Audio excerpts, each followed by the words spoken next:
fungsi fisiologis tubuh serta menjadi hemostasis.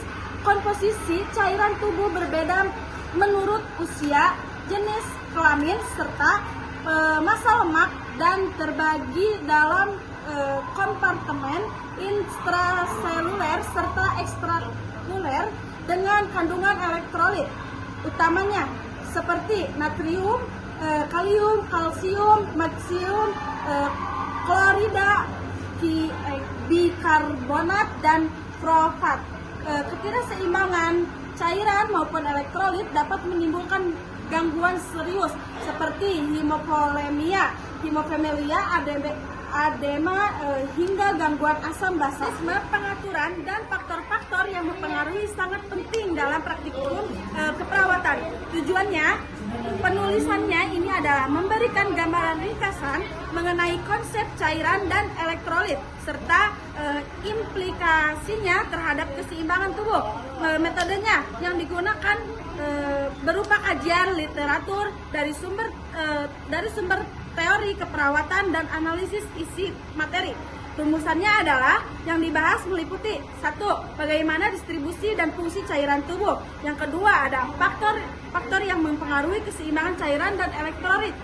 Dan yang ketiga ada mekanisme tubuh dalam mempertahankan keseimbangan cairan serta asam basa. Kata kuncinya yang pertama ada cairan tubuh, elektrolit, hemostasis, keseimbangan asam basa. Pendahuluan. Tubuh manusia sebagian besar tersusun atas cairan, yaitu sekitar 60-70% dari total berat badan. Cairan ini terbagi dalam 2 kompartemen utama, yaitu cairan intraseluler dan cairan ekstraseluler. Cairan ekstraseluler terdapat di dalam sel dan berfungsi menjaga proses metabolisme, sedangkan cairan ekstraseluler meliputi plasma, cairan interstisial, dan cairan transseluler yang berperan penting dalam transportasi zat dan menjaga stabilitas lingkungan. Internal, komposisi cairan tubuh dipengaruhi oleh usia, jenis kelamin, dan komposisi lemak tubuh. Selain air, cairan tubuh mengandungi berbagai elektrolit yang memiliki fungsi spesifik. Di antaranya ada natrium yang mengatur keseimbangan cairan dan tekanan osmotik, kalium yang penting untuk konsentrasi otot dan fungsi jantung, kalsium yang berperan dalam pembentukan darah serta transmisi impuls saraf, magnesium yang berfungsi sebagai kofaktor enzim, klorida yang menjaga keseimbangan dalam asam basa, bikarbonat yang menjadi buffer utama darah, serta fosfat yang terlibat dalam metabolisme, energi, dan pembentukan tulang. Cairan tubuh memiliki fungsi vital seperti menjaga suhu tubuh, menjadi media transportasi, nutrisi, hormon, dan oksigen, mengeluarkan sisa metabolisme, melumasi sendi dan organ, serta mempertahankan tekanan hidrostatik. Keseimbangan cairan dijaga melalui mekanisme fisiologis seperti difusi, osmosis, dan transport aktif, serta diatur dengan sistem hormon termasuk antidiuretik hormon atau ADH, aldosteron, glukokortikoid, dan prostaglandin. Selain itu, rasa haus dan fungsi ginjal juga berperan penting dalam mengontrol asupan dan pengeluaran cairan. Faktor-faktor yang mempengaruhi keseimbangan cairan dan elektrolit antara lain usia, asupan, diet, tingkat stres, suhu lingkungan, serta kondisi penyakit tertentu, gangguan keseimbangan.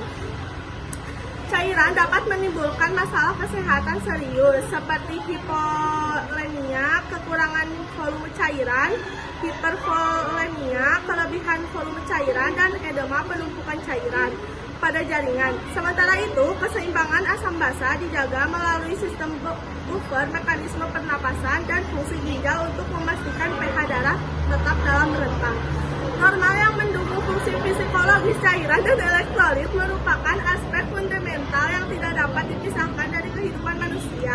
Pemahaman yang baik mengenai konsep cairan dalam elektrolit elektrolit distribusi.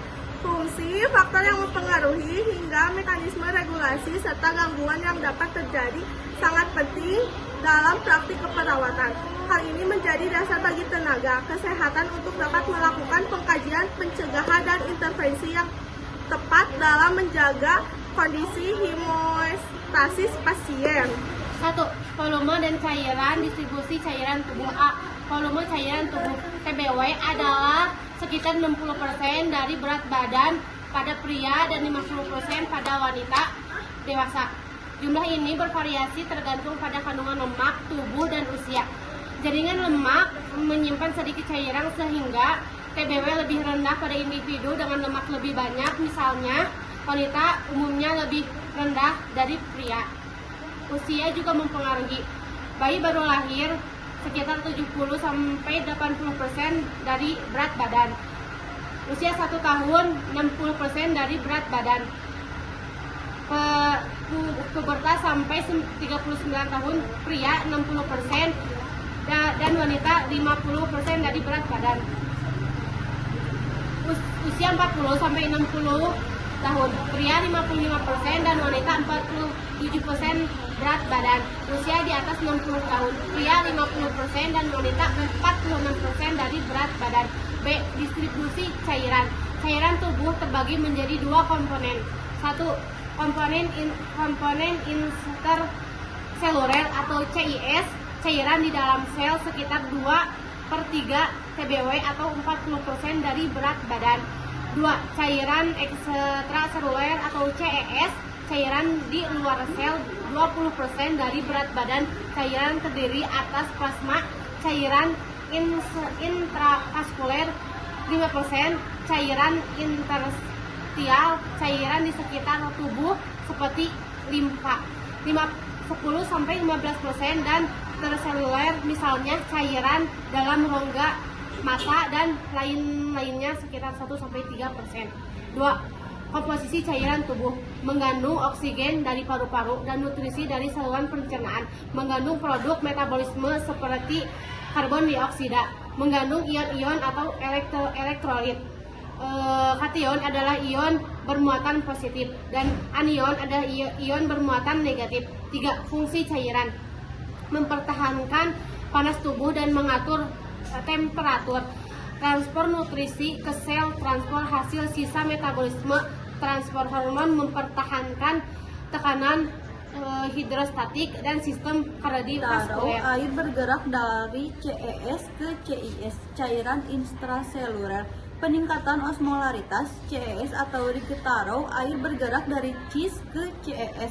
Partikel utama yang berperan natrium, sodium, urea, dan glukosa. Yang ke B, tonisitas. Definisi osmolaritas yang menyebabkan pergerakan air dari suatu kompartemen ke kompartemen lainnya. Larutan isotonik memiliki osmolaritas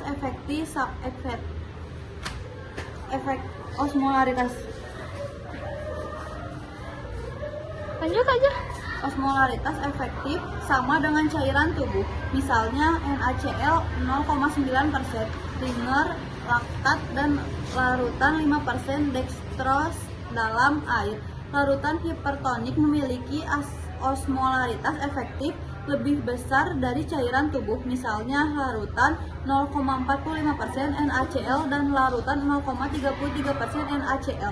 Larutan hipotonik memiliki osmolaritas efektif lebih kecil dari cairan tubuh, misalnya larutan 5%.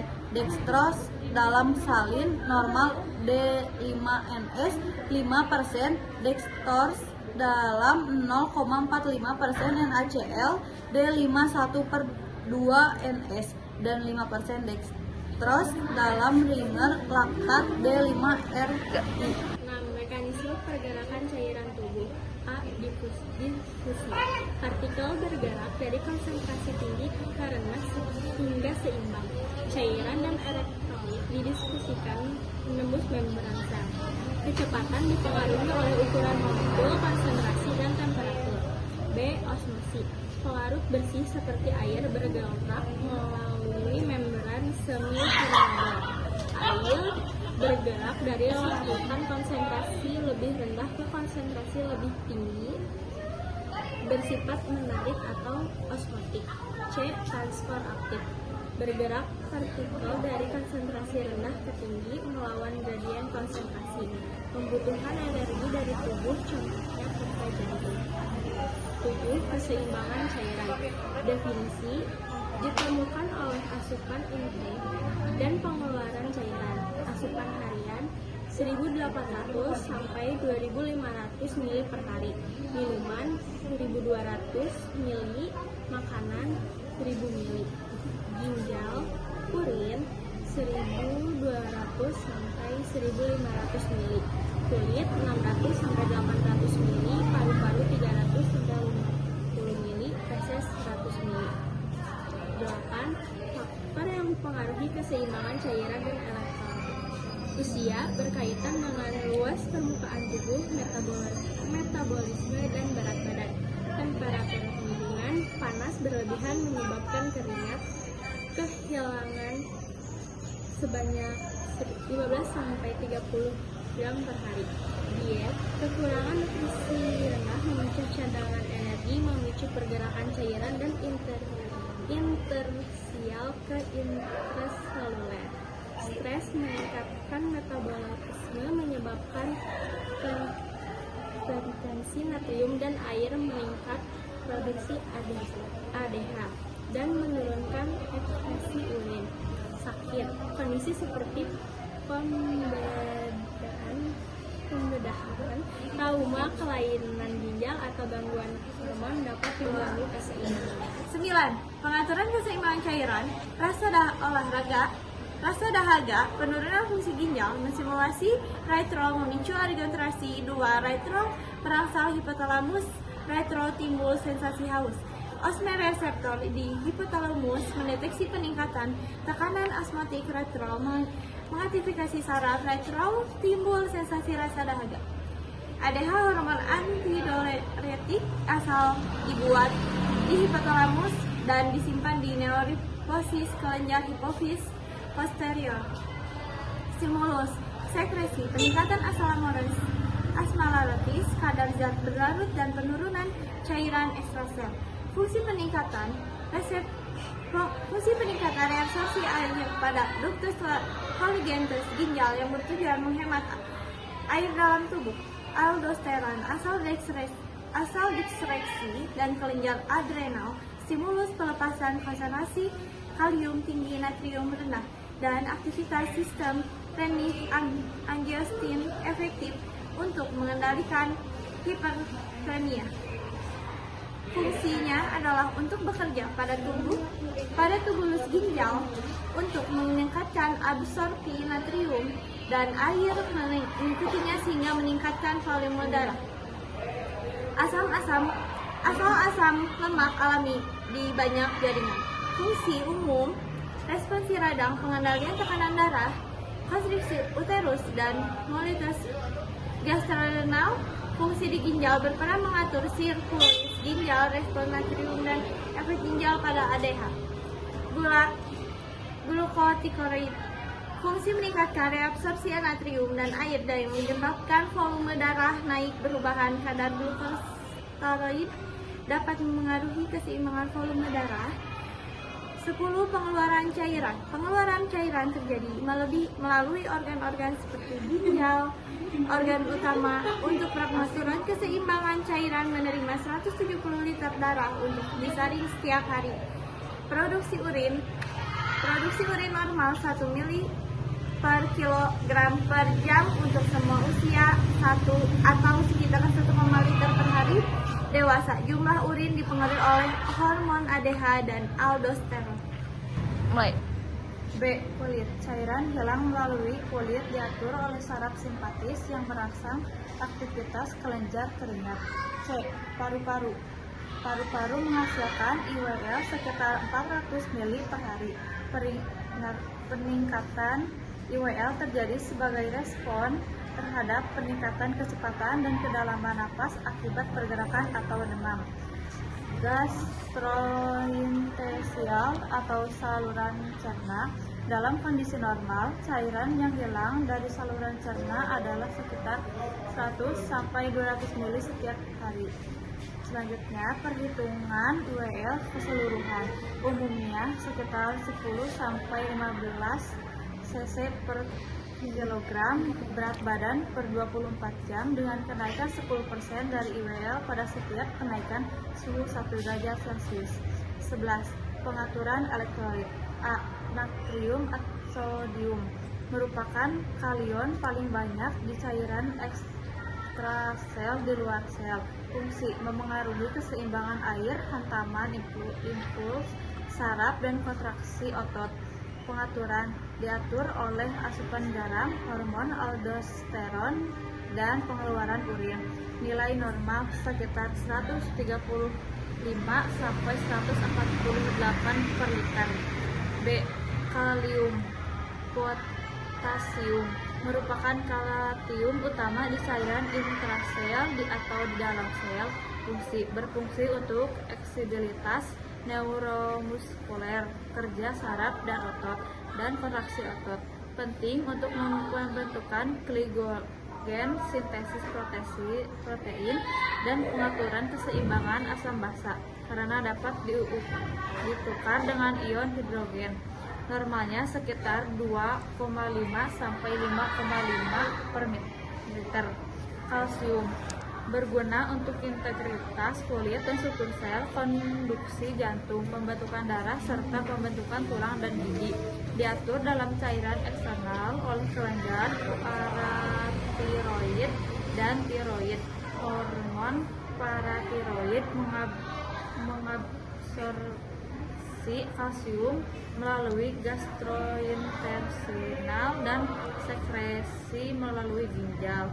Hormon tikokalsitonin menghambat penyerapan karbon dioksida kalsium ke tulang. D. Magnesium yaitu merupakan kation terbanyak kedua pada cairan inti sel dalam sel. Peningkatan untuk aktivitas enzim, neurohemia, dan eksitabilitas muskular otot. Nilai normalnya sekitar 1,5-2,5 MEQ per liter. E. Klorida terdapat pada cairan ekstrasel dan intrasel. Nilai normalnya sekitar 95-105 MEQ per liter. F. Bikarbonat HCO adalah bater kimia utama dalam tubuh yang terdapat pada cairan ekstrasel dan intrasel. Pengaturan dilakukan oleh ginjal. G. Fosfat merupakan anion buffer penyangga dalam cairan intrasel dan ekstrasel. Berfungsi untuk meningkatkan kegiatan neuromuskular, metabolisme karbohidrat, dan pengaturan asam basa. Pengaturannya dilakukan hormon paratioid. 12. Masalah keseimbangan cairan yaitu hipolemia. Definisinya kondisi yang terjadi akibat kekurangan volume cairan ekstraseluler. Penyebabnya yaitu kehilangan cairan melalui kulit, ginjal, glatosemial yang pada volume parah dapat menyebabkan hipolemia. Mekanisme kompensasi tubuh berusaha menyeimbangkan dengan 1. Peningkatan rangsangan saraf simpatis, meningkatkan frekuensi denyut jantung, kontraksi jantung, dan tekanan vaskular atau pembuluh darah. Munculnya rasa haus, pelepasan hormon ADH dan aldosteron. 2. Dampak jangka panjangnya yaitu hipolemia yang berlangsung lama menimbulkan gagal ginjal akut.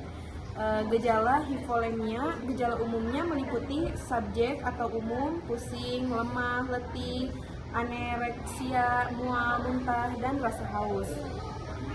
Neurologisnya gangguan mental, gastrointestinalnya konstipasi dan oliguri, produksi urin sedikit.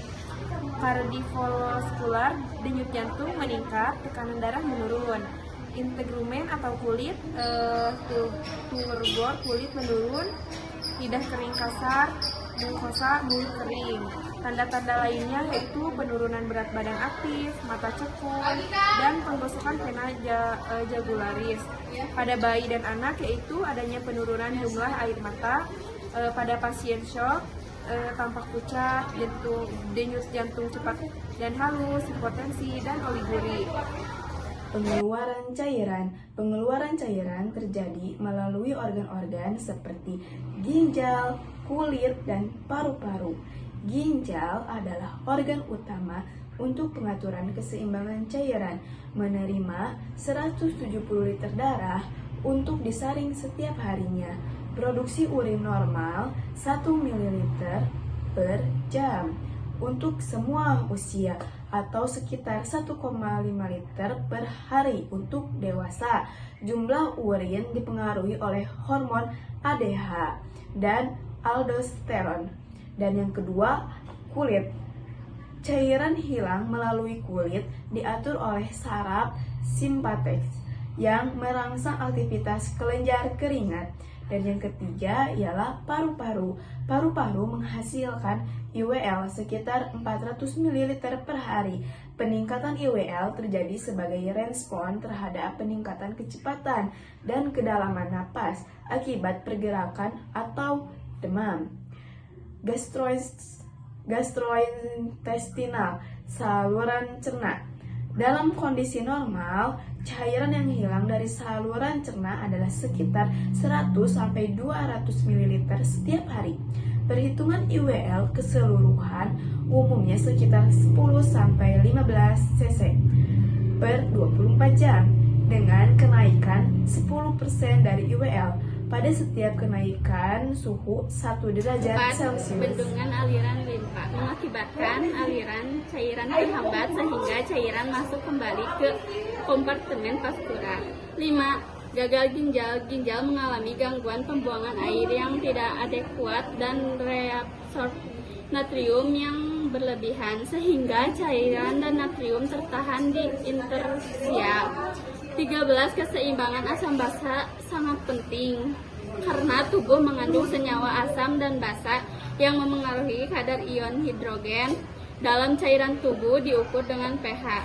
Asam melepaskan ion dalam larutan basa, mengikat ion dalam larutan normal plasma. pH netral 7, di bawah 7 bersifat asam, di atas 7 bersifat basa. Untuk mempertahankan pH plasma normal, tubuh memiliki sistem penyangga atau buffer yang terdiri dari 2 atau lebih zat kimia untuk mencegah perubahan pH drastis akibat penambahan ion. Ada empat sistem buffer utama. Yang pertama, sistem karbonat natrium bikarbonat. Yang kedua, buffer fosfat. Yang ketiga, buffer protein. Yang keempat, buffer hemoglobin. A. Sistem buffer. Fungsinya membantu menjaga keseimbangan dengan cara menetralkan kelebihan asam atau menetralkan kelebihan basa. Mekanisme buffer memiliki kemampuan terbatas. Jika bebannya terlalu besar, akan bergeser dari batas normal atau ketidakseimbangan. Sistem buffer utama ekstraseluler, bikarbonat, asam karbonat, bikarbonat sehingga perubahan hanya terjadi sedikit. Sebaliknya, jika terdapat basa kuat, basa tersebut akan diikat oleh asam karbonat. Lalu ada keseimbangan pH ditentukan oleh kadar ion H+ di cairan ekstrasel yang berasal dari metabolisme karbohidrat, lemak, dan protein. Lalu ada asidosis, kondisi pH darah di bawah 7,35 atau kelebihan akumulasi asam dan atau kekurangan bikarbonat. Alkalosis, kondisi pH darah di atas 7,45 atau kelebihan bikarbonat. Lalu ada nomor 14, klasifikasi ketidakseimbangan asam basa. Ketidakseimbangan asam basa diklasifikasi menjadi 4 jenis. Ada yang pertama, A. Asidosis respiratori. Definisinya disebabkan oleh kegagalan sistem pernapasan dalam membuang CO2. Kriterianya peningkatan PCO2 arteri di atas 45 mHg dan pH kurang dari 7,35. Penyebabnya penyakit obstruksi, misalnya PPOK, paralisis, polio, penurunan aktivitas pusat pernapasan akibat trauma kepala, pendarahan, narkotik, anestesi, dan lain-lain. Ada B. Alkalosis respiratory. Definisinya disebabkan oleh kehilangan CO2 yang berlebihan dari paru-paru karena kecepatan pernapasan yang terlalu tinggi atau hyperventilation. Kriterianya penurunan PCO2 arteri di bawah 35 mmHg dan pH lebih dari 7,45. Penyebabnya. Lalu ada C. Asidosis metabolik. Definisinya terjadi akibat akumulasi asam non-volatil atau fixed acid atau kehilangan basa bikarbonat. Kriterianya pH kurang dari 7,35 dan kadar HCO3 bikarbonat serum menurun di bawah 22 mIq per liter. Gejalanya pernapasan kosmaol atau dalam cepat, disorientasi, dan koma. D. Alkalosis metabolik. Definisinya disebabkan oleh kehilangan ion hidrogen atau asam atau penambahan basa bikarbonat pada cairan tubuh. Kriterianya bikarbonat plasma meningkat di atas 26 mIq per liter dan pH lebih dari 7,45.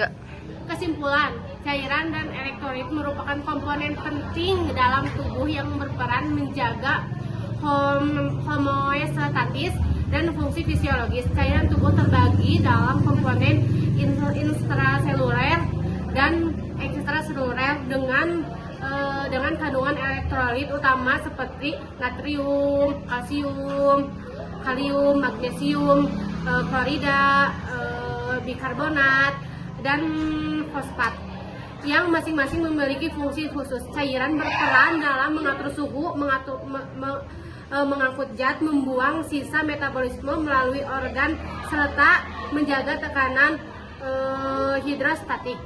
Keseimbangan cairan dijaga melalui mekanisme osmosis, difusi, transport aktif, serta regulasi hormon dan rasa haus dan ginjal.